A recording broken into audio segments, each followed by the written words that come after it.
All right, how is everybody doing? It's Friday. We are ready to rock and roll. Let's get the weekend started right. Thank you so much for having me presenting on this topic. This is something I love a lot. I speak all over the world on accessibility and run workshops on accessibility. So you're going to hear me talk about it for 10-ish minutes. So let's rock and roll.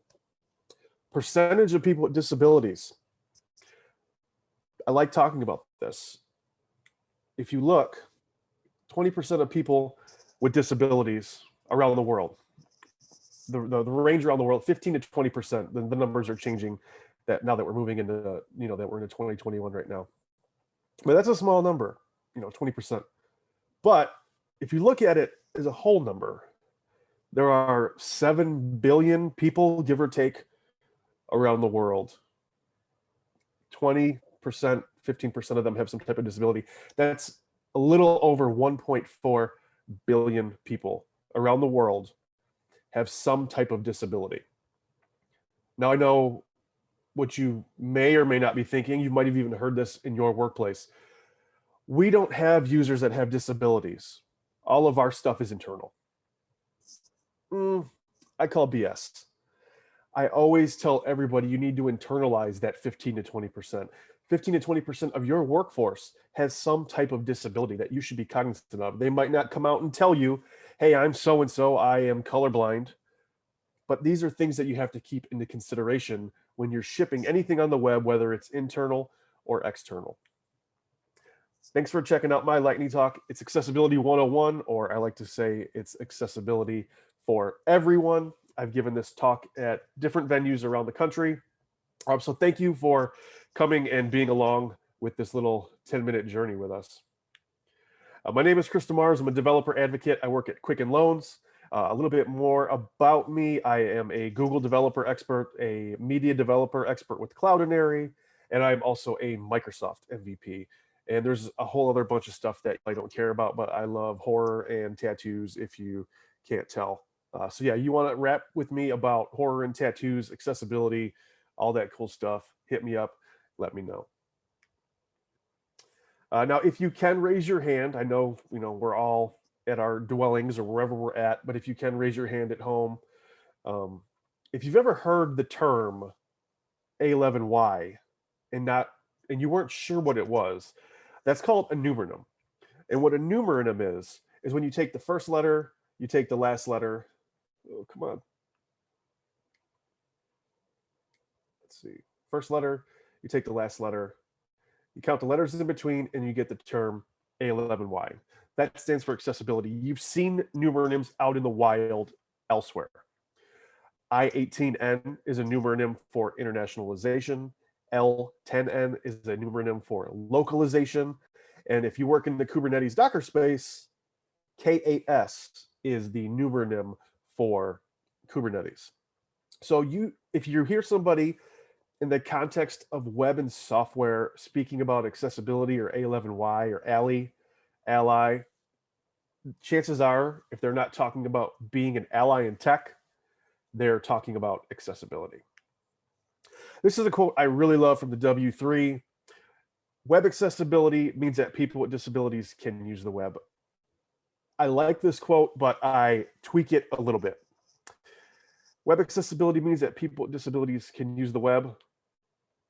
Okay.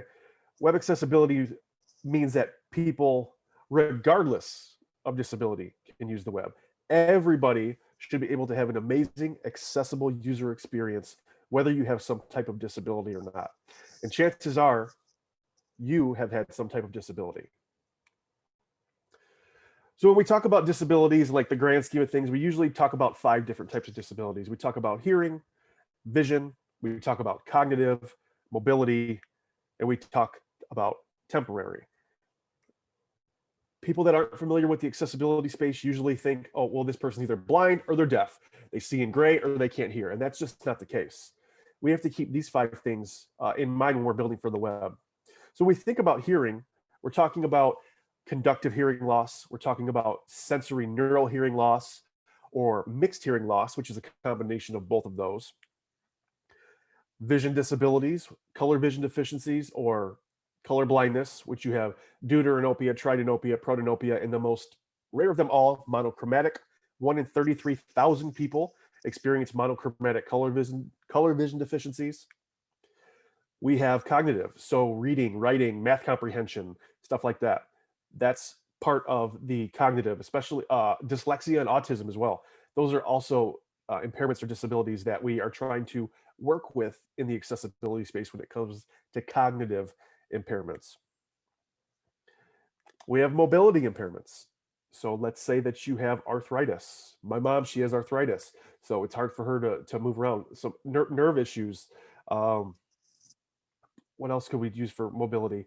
Not having the whole use of your hand or experiencing tremors. Those kind of fall into the realm of the mobility disabilities. And then we have temporary impairments. We've all been temporarily impaired. I suffer from debilitating health anxiety and obsessive compulsive disorder and depression. Those are my disabilities. You know, I wear glasses, so I have a vision disability.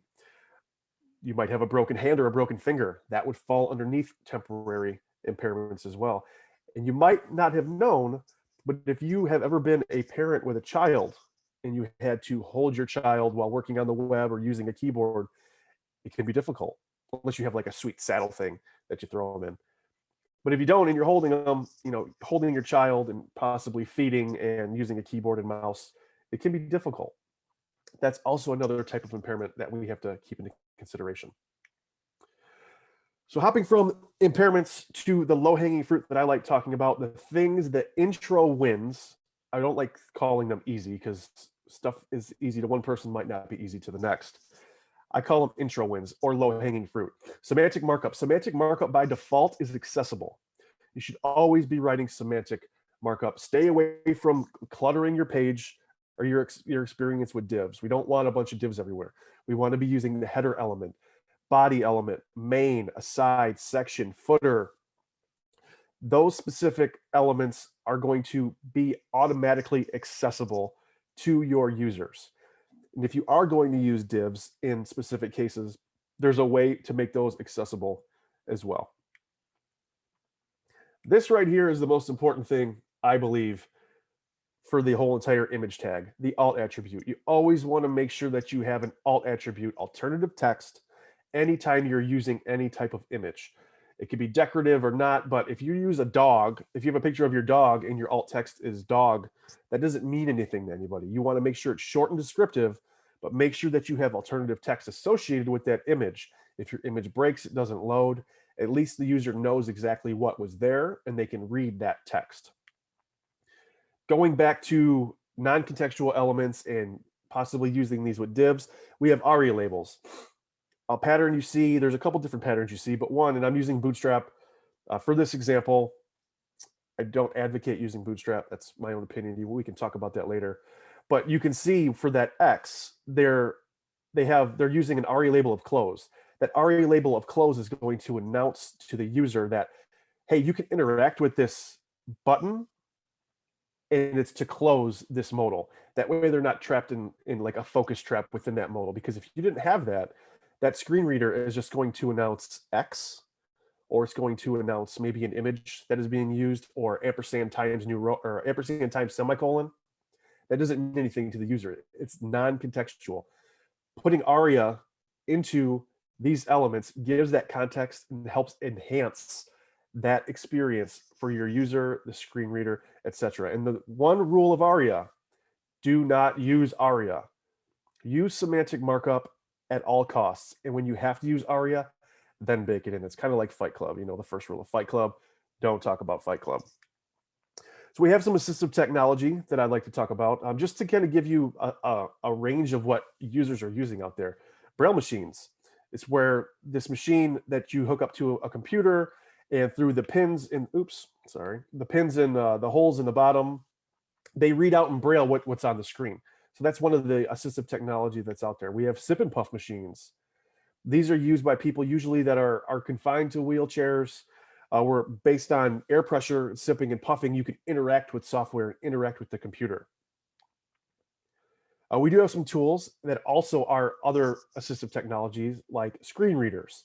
We have NVDA for Windows, we have Mac VoiceOver that's built on all Mac OS and iOS devices, and then JAWS for Windows, which costs some money. You can use it, but if you're staying on the free route, NVDA for Windows is good. Mac VoiceOver for Mac. Always use a screen reader and make sure that you dim your screen. Don't read your screen when you're using your screen reader. It doesn't work that way.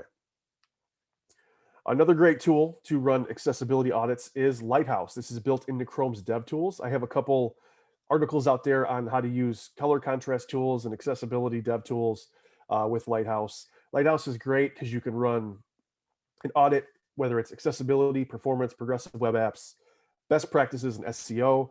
I usually stick with the performance and the accessibility side to get a score of 100, see where I'm falling with errors. Lighthouse is built on top of Axe, which is a great tool by a company called DQ here in Michigan, not Dairy Queen, for all those little laughs I know that you're all smirking about. But Axe is a great tool as well. Both Axe and Lighthouse, since they're kind of built on the same platform. With these automated tools, you're only going to get between 20 to 50% of all your accessibility errors. So make sure that you do a manual test. Use the screen reader. Don't use a mouse. Use the keyboard, etc. Another tool is from WebAIM. You can check your accessibility of your website or your application. Just throw the URL in there, hit Wave. You can also install this as an extension for Chrome and Firefox, which is really good. I like to pair all these tools together to get different readings on the different errors each tool finds and then fix those in conjunction. So to wrap this up, consider all disabilities. You have your intro wins, semantic markup, alt attributes on your images, ARIA labels when necessary, test in screen readers, and remember those other devices. And run audits on your code using Axe, use Wave, use Lighthouse. Do all those things and you will be on the right track to shipping amazing accessible user experiences. If you want to hit me up on Twitter, you can catch me at Sultan Burnham. If you're a Supernatural fan, you'll understand that reference, and that's my time. Peace.